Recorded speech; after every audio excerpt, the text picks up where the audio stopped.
नमस्कार, मैं रविश कुमार। क्या यह बजट चिदम्बरम के 2008 के चुनावी बजट की तरह ही चुनावी रहा? अगर चिदम्बरम ने चुनावी योजनाओं पर दिल खोलकर पैसे नहीं बरसाए तो क्या उन्होंने बाजार को खुला मौका दिया है?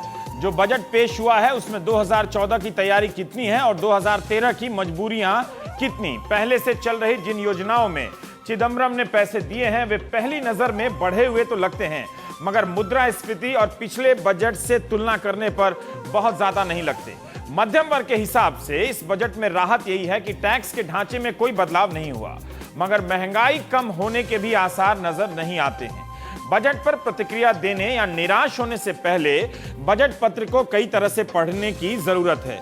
तब आप देखेंगे कि कई मंत्रालयों को प्रणब मुखर्जी जो पैसे देकर गए थे उनमें से कईयों ने अपना पैसा खर्च ही नहीं किया, तो जो जितना खर्च किया है उसी के अनुपात में यह वृद्धि इस बार दर्शाई जा रही है। जैसे वित्त मंत्री ने कहा कि मनरेगा को 33,000 करोड़ रुपए दिए गए हैं।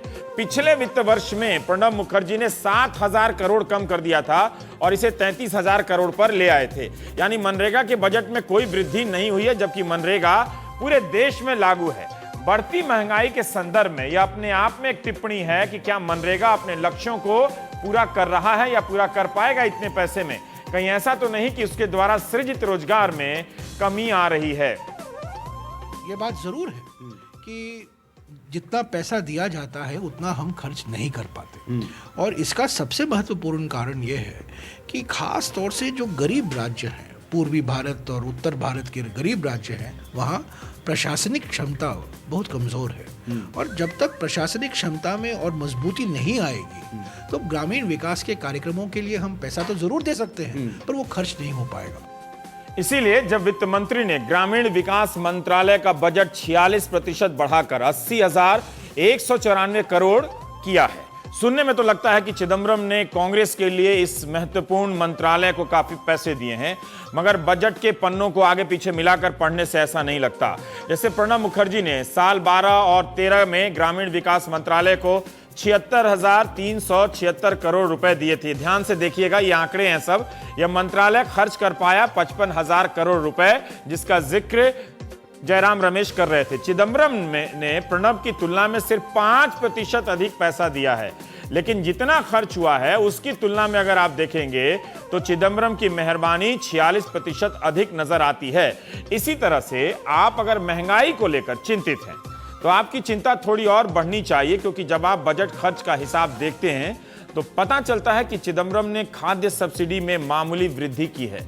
उन्होंने खाद्य सुरक्षा बिल के लिए 10,000 करोड़ रुपए का ही प्रावधान किया है। अगर यह बिल पास हुआ तो कहते हैं कि ज्यादा दे देंगे, लेकिन खाद्य सुरक्षा के लिए जो 90,000 करोड़ रुपया दिया है उसे नजदीक से देखिए तो कुछ और नजर आएगा। 11-12 के साल में खाद्य सुरक्षा पर सरकार ने खर्च किया था कितना? 72,822 करोड़ रुपए। 12-13 के साल में बजट था 75,000 करोड़ रुपए। प्रणब मुखर्जी ने इसे 12-13 में ही संशोधित कर, रिवाइज कर 85,000 करोड़ कर दिया। यानी जितना बजट में रखा गया था उससे ज्यादा सरकार को खर्च करना पड़ा, क्योंकि अंतर्राष्ट्रीय कीमतें बढ़ गई थी। चिदम्बरम ने इस खर्च राशि की तुलना में सिर्फ 90,000 करोड़ रुपए दिए हैं। इसमें से आप 10,000 करोड़ रुपए अगर आप खाद्य सुरक्षा बिल के लिए निकाल लें तो यह राशि 80,000 करोड़ पर आ जाती है। यानी खाद्य सब्सिडी बिल में सिर्फ 5,000 करोड़ रुपए की वृद्धि बल्कि कमी हो जाती है। यानी इसका असर गरीबों पर पड़ेगा। सरकार जब सब्सिडी नहीं देगी तो महंगाई के वक्त, मुद्रास्फीति के वक्त आप निहत्थे हो जाएंगे। सरकार कहेगी कि विकास के जरिए महंगाई दर कम हो जाएगी, लेकिन आप पेट्रोलियम सब्सिडी का भी हाल देखिए। आंकड़ों को समझेंगे नहीं तो बजट जिंदाबाद मुर्दाबाद के नारे में ही निकल जाएगा। तो प्रणब मुखर्जी ने 12-13 में पेट्रोलियम सब्सिडी पर बजट में प्रावधान रखा था 43,580 करोड़ रुपए, लेकिन सरकार को खर्च करना पड़ गया दुगना 96,879 करोड़ रुपए। चिदम्बरम ने इसे 65,000 करोड़ रुपए रखा है। यानी जब पेट्रोलियम सब्सिडी उन्होंने इतनी कम कर दी है तो पेट्रोलियम डीजल के दाम बढ़ेंगे, इसकी आशंकाएं और बलवती हो जाती हैं।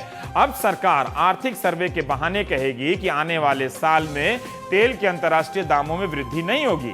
देखेंगे जब ऐसा होगा तब। लेकिन पेट्रोलियम सब्सिडी कम करने से यह साफ है कि आप और महंगाई के लिए तैयार रहिए। सरकार अब आपकी बहुत मदद नहीं कर पाएगी। यानी सब्सिडी का दौर खत्म हो रहा है, यही उन्होंने अपने बजट में दर्शाया है। जिन मंत्रालयों ने पिछले बजट में पूरे पैसे खर्च नहीं किए, उनके अनुपात में जो वृद्धि दिखाई जा रही है उस पर बहुत खुश होने की जरूरत नहीं है। जरूरत राहत की बात यह है कि कल्याणकारी योजनाओं के लिए मंत्रियों के हाथ तंग नहीं किए, इसके बावजूद किसी को सजा नहीं मिली। कुछ मंत्रालयों को ठीक से ज्यादा पैसा भी मिला, जैसे स्वास्थ्य और परिवार कल्याण मंत्रालय को 37,330 करोड़ रुपए दिए गए। गुलाम नबी साहब बहुत ज्यादा खुश नहीं थे, फिर भी मानव संसाधन मंत्रालय का बजट जो है 65,867 करोड़ रुपया कर दिया गया है, जो पिछले बजट से 17% अधिक बताया जाता है। अल्पसंख्यक मंत्रालय के लिए 3,511 करोड़ किया गया है। लगा कि बहुत वृद्धि की गई है, लेकिन जब साल 12-13 के अनुपात में देखा गया तब 3,135 करोड़ था। यानी 15% अल्पसंख्यकों की आबादी है, उसकी तुलना में 400 करोड़ रुपए की ये जो वृद्धि है बहुत ज्यादा तो नहीं लगती है। जो किसान इस बात का इंतजार कर रहे थे कि कर्ज माफी इस बार होगी तो उन्हें निराशा हाथ लगेगी। कृषि मंत्रालय का बजट 27,049 करोड़ किया गया है, इसमें 22% की वृद्धि बताई गई है। अगले वित्त वर्ष के लिए कृषि कर्ज की राशि बढ़ाकर 7 लाख करोड़ रुपए कर दी गई है।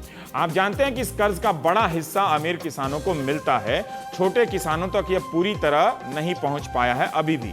वैसे चिदम्बरम ने आपका पैसा आपके हाथ नाम की नई योजना को पूरे देश में लागू कर दिया, जिससे सब्सिडी का बड़ा हिस्सा लोगों के हाथ में नगद रूप में मिल जाए।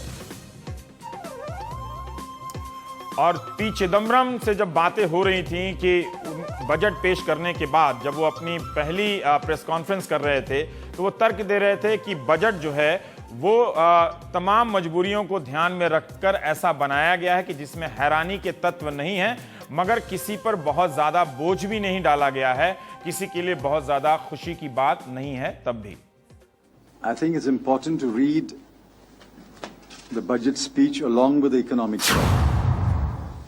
The economy is indeed challenged in a number of ways. The economic survey lists the challenges.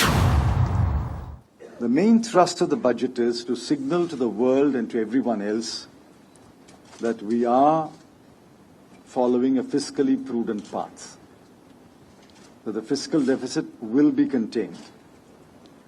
If the fiscal deficit is contained, other deficits will be contained in due course. It will be a better year. In fact, the chief economic advisor and his team have predicted that GDP will grow over 6%. He's given you a band, 6.1 to 6.7. So once growth moves over 6%, that is a sure sign that the economy is on the way to recovery. And then the year after, that is 2014-15, we must aim to move growth beyond 7%. It's not a one-stage or a one-stop exercise. We will meet again in Parliament, of course, when another set of measures and decisions will be announced when I reply to the debate, and then again we will meet when the finance bill is taken. Given the restricted economic space, there is no scope for largesse. At the same time, there is no scope for imposing huge burdens on anyone. That's why I said it is a time for prudence, restraint, and patience.